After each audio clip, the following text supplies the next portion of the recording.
देखिए बहुत सारी गणित जो हैं वो हमारे दैनिक जीवन में प्रयोग होती है। खास करके ये जो प्रतिशत हम लोग पढ़ रहे हैं, इसका प्रयोग तो हमारे जीवन में तो भैया बहुत होता है।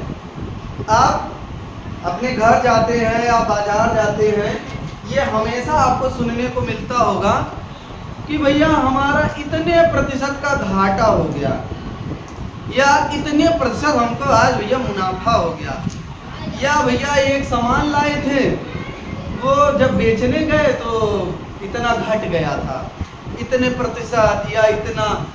अभी हमने देखा कि अगर हमको किसी संख्या का कुछ प्रतिशत निकालते हैं तो एक संख्या मिलती है हमको, ठीक है ना। मान लीजिए अभी हमने कहा कि 1500 है हमारे पास, 1500 का 7% अगर हम निकालते हैं तो कुछ न कुछ संख्या मिलेगी। अब यहाँ से 2 शून्य हम काट देते हैं, बचा कितना 15 और गुणा कितना हो गया 100 इतना। अब ये रुपए की बात होती तो रुपया लिखा जाता, लीटर किलोग्राम जो भी है, मीटर सीटर जो भी है। ये 105 आया। कहने का मतलब हमारे पास संख्या कितना थी 1500 गुणे 7%। 7% को अगर देखा जाएगा तो कुछ इस तरह से,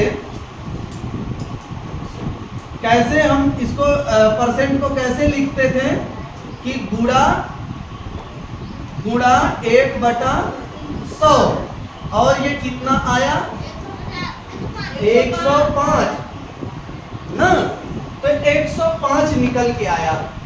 मान लीजिए इसमें से 1, 2 और 3, ये 3 हमको, इन तीनों में से कोई 2 अगर मालूम है तो हम तीसरा निकाल सकते हैं।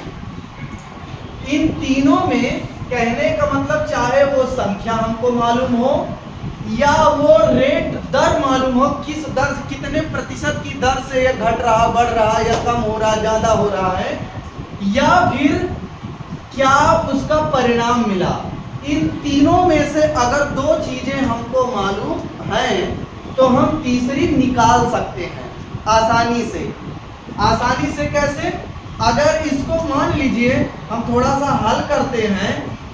अभी ये मान लीजिए हमको ये नहीं पता है कि कितने प्रतिशत।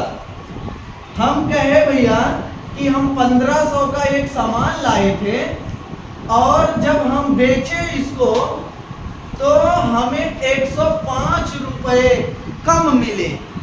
कितना कम मिला 105 रुपया कम मिला या 105 रुपया ज्यादा मिला। कि हमको कितने प्रतिशत का घाटा या लाभ हुआ, मतलब ज्यादा मिलेगा तो लाभ हो गया, अगर कम मिलता तो घाटा हो गया। कहने का मतलब अब कितने प्रतिशत, तो गुणा हम कहें कि x प्रतिशत। कितने प्रतिशत x प्रतिशत। देखिए 2 चीज हमको पता है, ये नहीं पता है ना, तो अब इसको हम आसानी से निकाल सकते हैं। 1500 गुणा x और बटे हमने 100 किया। इसको यहाँ देख लीजिए, ये जैसे 7 गुणा 1/100 है, इसको हम 7/100 भी लिख सकते हैं। तो यहाँ x गुणे 1/100 लिखने की जगह हम सीधा ऐसे बना दिए, और यहाँ पर 105। तो यहाँ क्योंकि गुणे में है और ऊपर नीचे तो ये तो कट गया, ऊपर कौन बचा 15 गुणा x बराबर कितना है 105। तो x बराबर कितना हो गया, क्योंकि ये गुणे में है और जब ये इधर जाएगा तो क्या होगा, इसके साथ बटा भाग हो जाएगा। और भाग होने पर जरा इसको भैया हल करो तो 15, 5 से काटना चाहो तो शुरुआत 5 से काटो, या 15 का पहाड़ा आता है तो डायरेक्ट काट के खत्म करो।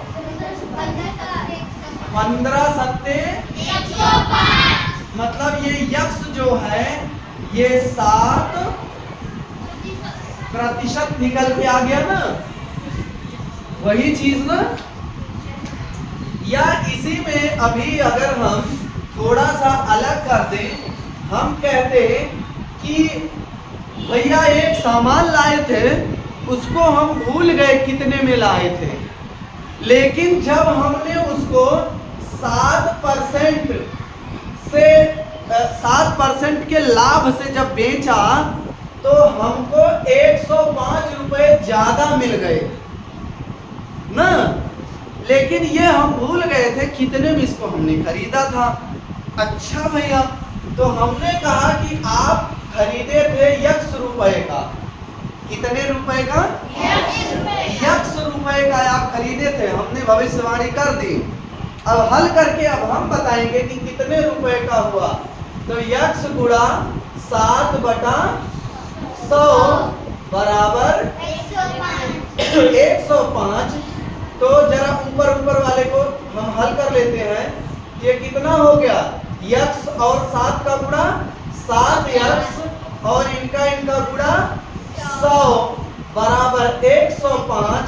अब इसी को हल करना है तो 7x बराबर 105 गुणा 100। अभी इसको हम सीधा तो यक्स बराबर क्या हो जाएगा, क्योंकि ये गुणे में है और जब ये इधर जाएगा तो कहां जाएगा? भाग में, बटे में जाएगा।